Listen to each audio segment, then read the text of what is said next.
अस्सलाम वालेकुम दोस्तों, मैं हूं ज़ुहैब हसन। आप देख रहे हैं मेरा YouTube channel exam talks and analysis. दोस्तों, डेली बेसिस पे हम डॉन न्यूज़पेपर की सीरीज स्टार्ट की हुई है हमने, जिसमें हम आर्टिकल्स को कवर करते हैं, एडिटोरियल और ओपिनियन पेज के आर्टिकल्स को। दोनों के लिए अलग अलग वीडियो बनाते हैं। ये हमारी एडिटोरियल की वीडियो है जो हमारी 4 सितंबर 2025 की है। देखते हैं कि इसके अंदर कौन कौन से आर्टिकल है, राइटर उसके बारे में हमें क्या इन्फॉर्मेशन देता है। दोस्तों, इन आर्टिकल के बारे में आपको एक समरी प्रोवाइड की जाती है और उस पे एनालिसिस बिल्ड किया जाता है, और जितने भी यानी कि उसके अंदर फैक्ट्स एंड फिगर्स होते हैं वो सारे आपको प्रोवाइड किए जाते हैं। देखते हैं, पहला आर्टिकल है हमारा काला बैग अगेन के नाम से। दोस्तों, इशू ये है इस आर्टिकल के अंदर, राइटर में ये बताता है कि जो केपीके के चीफ मिनिस्टर हैं, जिनका नाम अली अमीन गंडापुर है, उन्होंने कालाबाग डैम जो प्रोजेक्ट है उसको सपोर्ट किया। आपको पता है ये कालाबाग डैम जो है ये पंजाब में ये यानी कि पंजाब के इलाके में ये मौजूद है, जो कि मियांवाली के करीब है। इस सियासत की वजह से जो केपीके की असम्बली, बलूचिस्तान की असम्बली या सिंध असम्बली है, वो इस चीज़ के हक में नहीं है कि कालाबाग डैम बने। क्यों नहीं है वो आगे हम डिस्कस करेंगे। दोस्तों, ये जो प्रोजेक्ट है, राइटर ये कहता है इससे पहले सिंध केपीके बलूचिस्तान असम्बली से ही ये रिजेक्ट हो चुका है। पब्लिक रिएक्शन की अगर हम बात करें, ज़्यादातर लोग जो सिंध में, बलूचिस्तान में या इवन के केपीके के अंदर भी रहते हैं, वो भी इस डैम को अपोज कर चुके हैं। अब पीटीआई के लीडर्स जो हैं वो ये कहते हैं कि केपीके और सिंध से जो बिलोंग करते हैं, जिस तरह असद कैसर है केपीके से, हलीम आदिल शेख जो है वो सिंध से हैं, उन्होंने कहा कि ये जो स्टेटमेंट दिया अली अमीन गंडापुर से, हम इसे रिजेक्ट करते हैं, यानी कि हमारा इस स्टेटमेंट से कोई लेना देना नहीं है। यानी कि पीटीआई भी अब ये कहना चाह रही है कि हम भी कालाबाग डैम के हक में नहीं है। अगर हम पॉलिटिकली डिवाइड की बात करें तो राइटर ये बताता है कि पीटीआई ने कहा है कि ये जो डैम है दोस्तों, ये पीटीआई की यानी कि पार्टी की पॉलिसी नहीं है। जो अलीमीन गड्डापुर ने कहा, उसने अपनी राय दी है।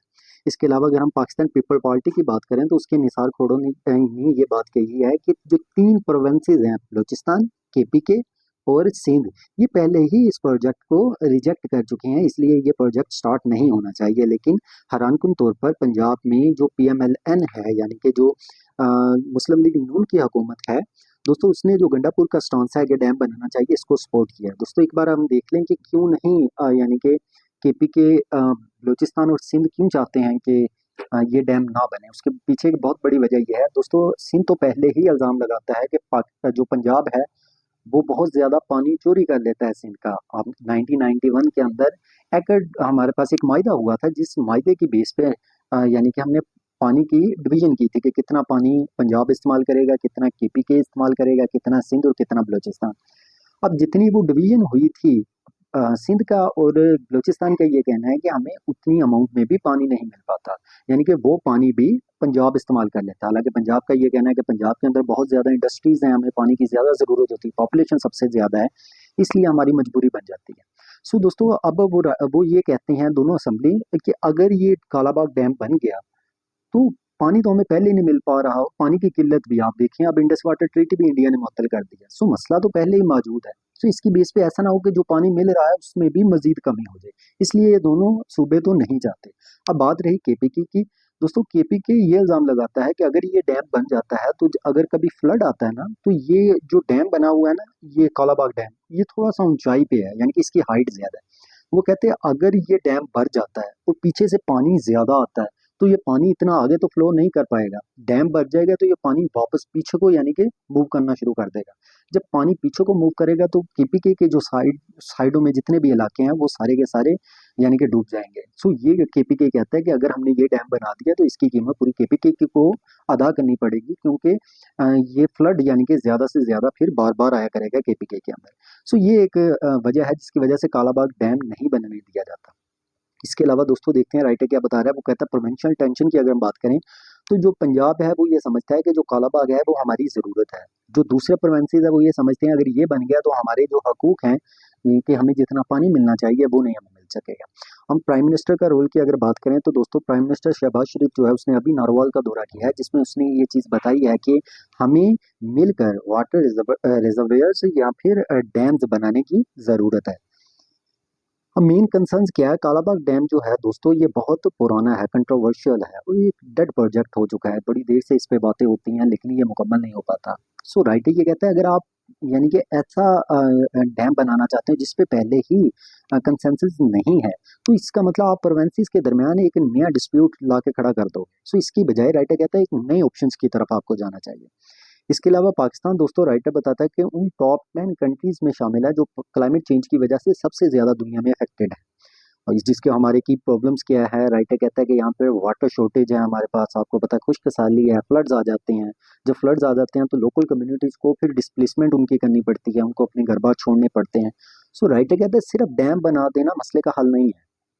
सो लीडर्स जो हैं दोस्तों, राइटर ये कहता है लीडर्स भी इवन के हैं वो सिर्फ और सिर्फ फोकस करते हैं प्रोजेक्ट पे, वो मॉडर्न क्लाइमेट सोल्यूशन की तरफ नहीं जाते कि आप टेक्नोलॉजी को इस्तेमाल करके किस तरह से इन सोल्यूशंस को कंट्रोल कर सकते हैं।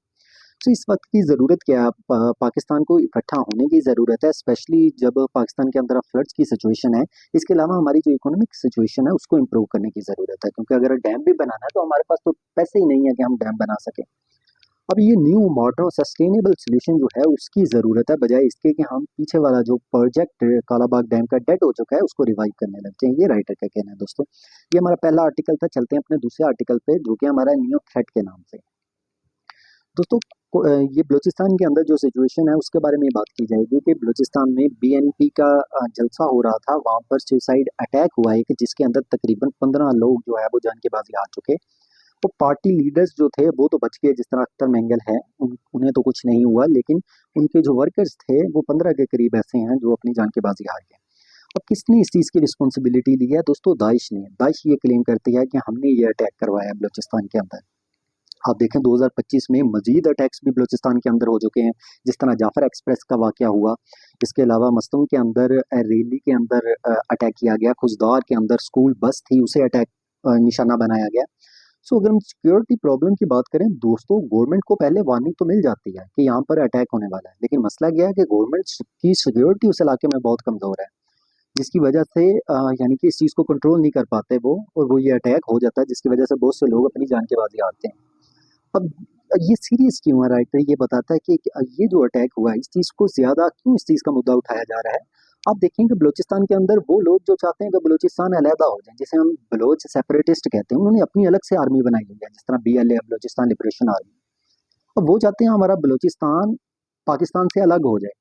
अब एक तो वो अपनी तहरीक चला रहे हैं, अटैक कर रहे हैं आर्मी के ऊपर, वहाँ के लोगों के ऊपर। दूसरा वहाँ पे देखिए तहरीक तालिबान पाकिस्तान भी एक्टिव है, वो भी पाकिस्तान की दुश्मन है, फंडिंग उसे होती है इंडिया से। वो भी वहाँ पर आके इस तरह की एक्टिविटी करती है ताकि बलूचिस्तान के अंदर यानी कि अलहदगी की तहरीक को प्रमोट किया जा सके। अब पहले राइटर कहता है ये दो चीज़ें थी जिसको हम कंट्रोल नहीं कर पा रहे थे, अब एक नई चीज़ आ गई है दाइश की सूरत में जो वहाँ पे अटैक कर यानी कि बलूचिस्तान में अटैक करने शुरू कर दिए। सो ये राइटर कहता है अब हमारे लिए बहुत सीरियस कंसर्न है। सो हमें क्या करने की ज़रूरत है? हमें स्ट्रॉन्ग सिक्योरिटी प्लान बनाने की ज़रूरत है, अपने पॉलिटिकल और रिलीजियस इवेंट्स जो होते हैं हमारे, उनको प्रोटेक्ट करने की ज़रूरत है और लॉन्ग टर्म सोल्यूशन की तरफ जाना चाहिए। सिर्फ आर्मी एक्शन अगर हम लेते हैं, ऑपरेशन करते हैं, वो सिर्फ सोल्यूशन नहीं है। हमने कितने ऑपरेशन कर दिए हैं, अभी तक तो बलूचिस्तान का हल नहीं निकला, केपीके के अंदर हल नहीं निकला। सो इसका मतलब राइटर कहता है ऑपरेशन के अलावा भी जो ऑप्शन हैं उसको यूटिलाइज करना चाहिए। हमें पॉलिटिकली सपोर्ट यानी कि सबको पॉलिटिकली इकट्ठा होने की ज़रूरत है और लोकल कॉपरेशन वहाँ के लोगों को यानी कि उनके साथ मिल के यानी कि रिजल्ट निकालने की ज़रूरत है। दोस्तों ये हमारा दूसरा आर्टिकल था। चलते हैं अपने तीसरे आर्टिकल पे जो कि हमारा अनकैप्ड प्रोमिसेस के नाम से। दोस्तों ये आर्टिकल इस चीज़ के बारे में है कि जब 9/11 के बाद अमेरिका ने आके अफगानिस्तान के अंदर वार का आगाज़ किया था, तो दोस्तों वहाँ पे सारी नेटो की फोर्स लगा दी थी। जब पूरी नेटो की फोर्स लगाई तो उसकी वजह से क्या हुआ कि वहाँ के जो अफगानिस्तान के लोग थे, बहुत से लोग ऐसे थे, जजेस, लॉयर्स, वहाँ के जर्नलिस्ट, जो अमेरिका के स्टांस को सपोर्ट करते थे, तालिबान के खिलाफ थे। अब तालिबान की हुकूमत आ गई है वहाँ पर अफगानिस्तान में। अब उन लोगों के लिए अमेरिका तो निकल गया, नेटो भी निकल गई, पीछे मसला उन अफगानियों के लिए बन गया जो नेटो को सपोर्ट करते थे, जो अमेरिका को सपोर्ट करते थे।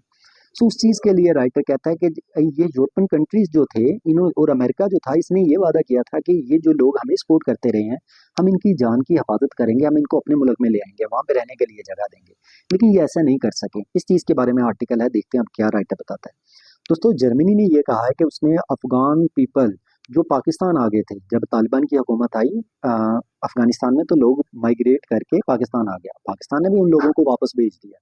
सो अब जर्मनी कह रहा है कि जिन लोगों को पाकिस्तान ने वापस भेज दिया है, अब जर्मनी का जो लीडर है वो कहता है कि हमने जो वादे किए हुए थे इन लोगों से, हम उन वादों को पूरा करेंगे। हुआ क्या था, अगस्त 2021 में तालिबान ने अफगानिस्तान का कंट्रोल संभाल लिया। कई कंट्रीज जिस तरह US, UK, Canada, Germany, Australia, इन्होंने वादा किया था कि वो अफगान जो हमारी मदद करते रहे हैं, हम उनको रहने को अपने ममालिक में कर देंगे। अब ये कौन से अफगान्स थे? इनमें जर्नलिस्ट शामिल थे, लॉयर्स थे, जजेस थे, ह्यूमन राइट्स के वर्कर्स थे। ये सारे यानी कि हिस्सा थे जो कि यूरोप को सपोर्ट करते रहे या अमेरिका को सपोर्ट करते रहे। अब ये थाउजेंड्स ऑफ ये जो अफगान्स थे दोस्तों, ये पाकिस्तान आके बैठ गए। अब ये इंतज़ार करते रहे कि किसी तरह से हमें वीज़ा मिलेगा और हम यूरोप में निकल जाएंगे। लेकिन होता क्या है कि इन्हें इन्हें वीज़ा नहीं मिलता, और पाकिस्तान फिर क्या करता है, पाकिस्तान की इतनी तो मीशत स्ट्रॉन्ग नहीं है जो इन लोगों को संभाल सके। हमारे पास तो जो अपने लोग हैं, हम तो उनको सपोर्ट नहीं कर पा रहे हैं, हमारे पास तो इतने भी पैसे नहीं हैं। सो पाकिस्तान ने ये फैसला किया, जितने भी अनडॉक्यूमेंटेड अफगान्स हैं, इन सबको यहाँ से वापस भेज दिया जाए। सो उन्होंने उनको अफगानिस्तान भेज दिया। अब खतरा क्या है, राइटर कहता है कि उन लोगों को अब खतरा है कि उन लोगों को तालिबान उठा के जेल में न डाल दे, उनको किडनैप ना कर ले, उनको टॉर्चर ना करे, उनको जान से ना मार दे। खास तौर पे जो वुमेन एक्टिविस्ट हैं, उनकी जान को खतरा है। सो जो दूसरे ममालिक हैं, आप देखें, राइटर कहता है जिस तरह यूके है, उसका प्रोसेस भी बहुत स्लो है कि इनको अपने ममालिक में लेके जाए। कनाडा भी सपोर्ट अपने वादों की जो उसने वादे किए थे लोगों को, उससे उसको पूरा नहीं कर रहा। अमेरिका का जो वीज़ा सिस्टम है वो भी अभी तक पेंडिंग में जा रहा है, जिसकी वजह से राइटर कहता है ये जो ममालिक है दोस्तों, इन्होंने जो वादे किए थे, इनको वो वादे पूरे करने की ज़रूरत है। और अगर ये डिले करते हैं तो अफगानियों जो अफगान यानी कि वो जो अफगानी वहाँ पे रह रहे हैं, जिन्होंने इनको सपोर्ट किया था, उनकी जान फ्यूचर में खतरे में रहेगी। दोस्तों ये हमारा एडिटोरियल का आर्टिकल है। इसी तरह मैंने ओपिनियन का भी आर्टिकल अपलोड कर दिया, काइंडली वो भी लास्ट में सुनिएगा ताकि आपका कंप्लीट करंट अफेयर आज की तरीके तैयार हो सके। दोस्तों मेरी वीडियो अगर आपको पसंद आई हो और आप चाहते हैं डेली बेसिस पे आपको वीडियो मिले, तो मेरे चैनल को लाजमी सब्सक्राइब कीजिएगा। अल्लाह हाफिज़।